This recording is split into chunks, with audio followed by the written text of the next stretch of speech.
Good morning, guys. Guess what? I woke up with an amazing idea today, and you can see the whole morning look still on my face, but I have to share it with you. Okay, so I'm currently reading this book. I'm reading this book, Why You Act the Way You Do. And I woke up this morning, and what came to me immediately was your mind is playing tricks on you. Now, what do I mean by this? Let's basically back up a little and then basically go into the whole thing. So now there are 5 major ways that our minds play tricks on us, right? Now, why would our mind play tricks on us? Well, in what area is our mind playing tricks on us? Because our mind plays tricks on us every day, even to what we hear, what we see, how we perceive things, and our mindset is basically based on our brains and based on how the neurons interpret the information we get, and then basically just sends it to your mind, or basically start going to your nerves and basically causing the reaction you give to things. Now your mind is playing tricks on you. Now this is I'm going to basically be explaining this in a few minutes. Well, before then, let's get into the whole thing. My name is Adeze Osakwe, and I am a second-year student studying electrical and electronics engineering in the university. And I have this amazing idea of everything. Plus, I've been able to carry out a research of up to 5 years on solar panels, basically renewable energy. But during my time of this research, I was able to meet people, get to know people, get in touch with people, and basically establish and create a very amazing network of people. Now, let's basically just get into it. So what do I mean by your mind playing tricks on you? During my study time, that's during my research time, I was finding it difficult to do some things, but I don't know why. I was just self-motivated. It wasn't like I did anything different. I was just self-motivated. Now, where exactly does this book come in? So when I was reading this book, Why You Act the Way You Do, I'm sure for most of you who have read this book, please, if you've not read this book, please read it. It's very amazing. For most of us who have read this book, there's something you would understand, right? The first is that you basically see the temperament and everything, and then you see specific areas of where those temperaments basically play a major role, and how you can basically relate with them, what you can do, how you can use the temperaments you already have, and basically express it such that you're able to get an advantage from it instead of a disadvantage. But now let's get into it. So why exactly and how does your brain betray you? I have to just use betrayal at this point. Now, whenever these are the 5 things that happens. Okay, so 10. 5. Yeah, so if I go into it, so just so you know, I'm also still working on the editing. So just, please permit me if 1 or 2 editing might not be, yes, but I have to post this video irrespective of everything. So now let's get into it. So there are 5 major things. Number 1, when you do something for maybe a few times, now this is how your mind play a very dirty trick on you. What do I mean? Imagine you are this is very funny. Imagine you go skiing, for instance, for some of us that have not really skied before. Imagine you go skiing, for instance, and then you're like, oh my god, I can do this, and you just see people just gliding and doing stuff, and then you can't even do it, and then you just start, and then all of a sudden you just stumble and fall. You're gonna be like, okay, why can't I do it? Now, because of the excitement that, oh my god, this is an amazing environment, I just have to get this right. It's so amazing, it's so fun. You can do that for 2-3 days and basically perfect it without knowing that you're actually being stimulated and motivated to do that. But come to a position where you're in school, for instance, and now being in school, being a student, you are expected to have at least an average or a very good grade. Now, a lot of us as students are not really most of us don't really have that motivation to study and things like that. So when you study for a test, you fail the test. Study for a class, you fail the class. That maybe surprise test. Study for the exam, you fail the exam. Study for the pop quiz, you fail the pop quiz. And you start thinking to yourself, oh my god, oh my god, oh my goodness. This is exactly how it feels a lot of times. And please, your mind is playing trick on you. Why? Because someone once told me, I was having a conversation 2 days ago, and then from a friend, and then he said that if you think you are dull, try consistency. So the key to that one is basically consistency. Even if it's just basically reading a page per day, or a line per day, it might be very slow, but consistency is key. Now let's go to the second one. The second one is when people around you tell you that you are not good, or from their reaction you feel that you are not good enough. Now, how do you mind playing tricks on you? Now imagine this. I think the very few first few years of a particular business venture, the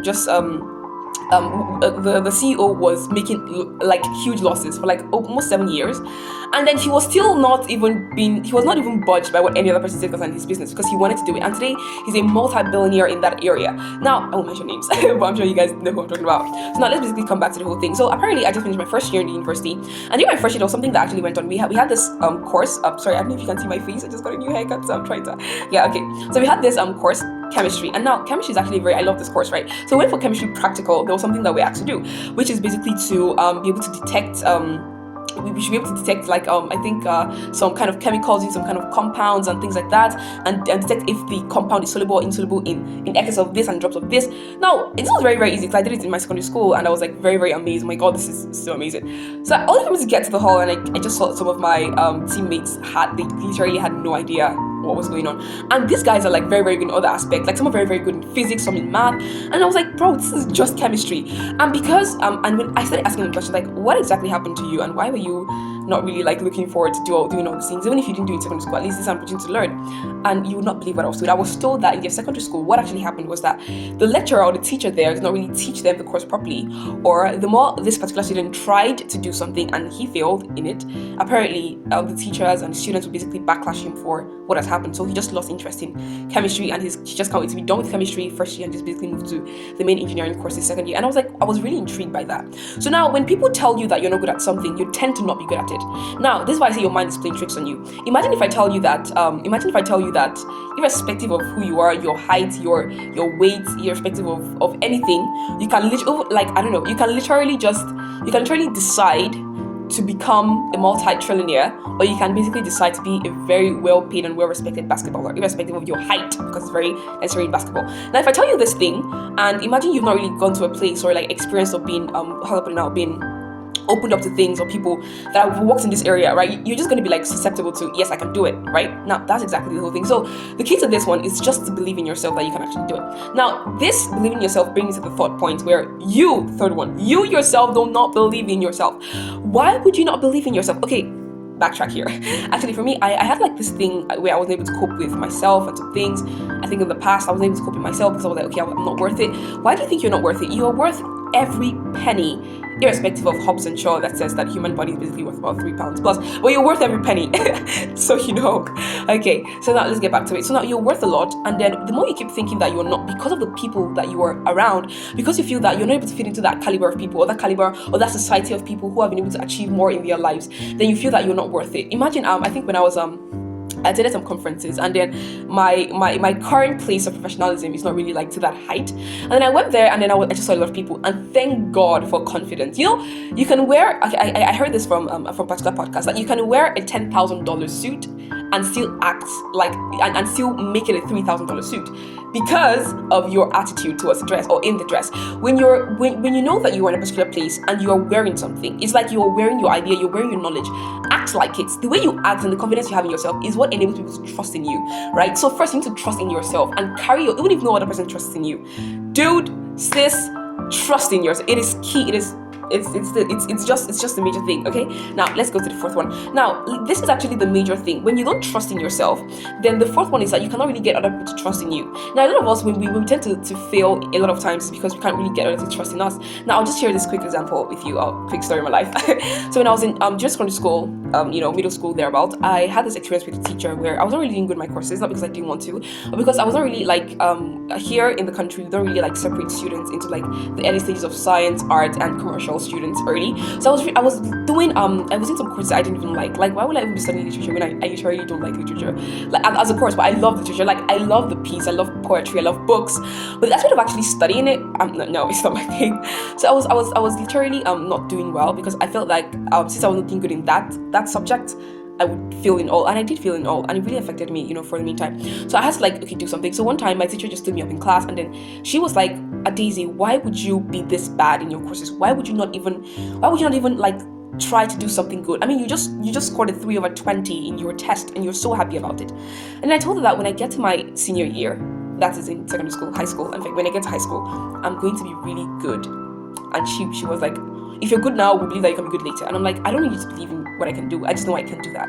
And when I got to senior secondary school, I blew their minds. From 21st position out of 22 people, please. I was able to come out as the second best overall student graduating in the whole school, and as the head girl. For those of us in the UK and also in West Africa, we know what the head girl is. Okay, now for those of us who are in the US and other parts of the world, the head girl is basically like the class president, but just that the class president in the country here is divided into two, where you have the head boy and the head girl. That is class president for the girls, class president for the guys. It's crazy, but now it's not like class president is like the school. It's very crazy and weird. But I was elected, and without even having to campaign for it just happened like that. So now when you actually believe in yourself, when you trust in yourself, it automatically brings people to trust in you in the long run. Now the very fifth one, if you have watched till this level, please like, share, subscribe. I want you to basically click on that notification button, so anytime I post a video you can basically see it. Now the fifth one, I'm saying 10 again, the fifth one and final one is your environment. Now, I feel like this is actually something that people think they understand, but it's not really too understood. I said people in the first one. Second, now I'm talking about environment. The way I speak here, my environment is actually very different from the way every other person speaks. So during my time of personal development, I encountered a lot of critics, and it was very bad. It really affected my self-confidence a lot. It battered me. But the thing was that I wasn't told that what I was doing was good. I was just criticized for it. Little did I know that the improvement in self-development I was building at that stage actually would help me in the later time. It has been literally like 8 years now that I've been basically self-developing myself to the point where I can't remember how I spoke before.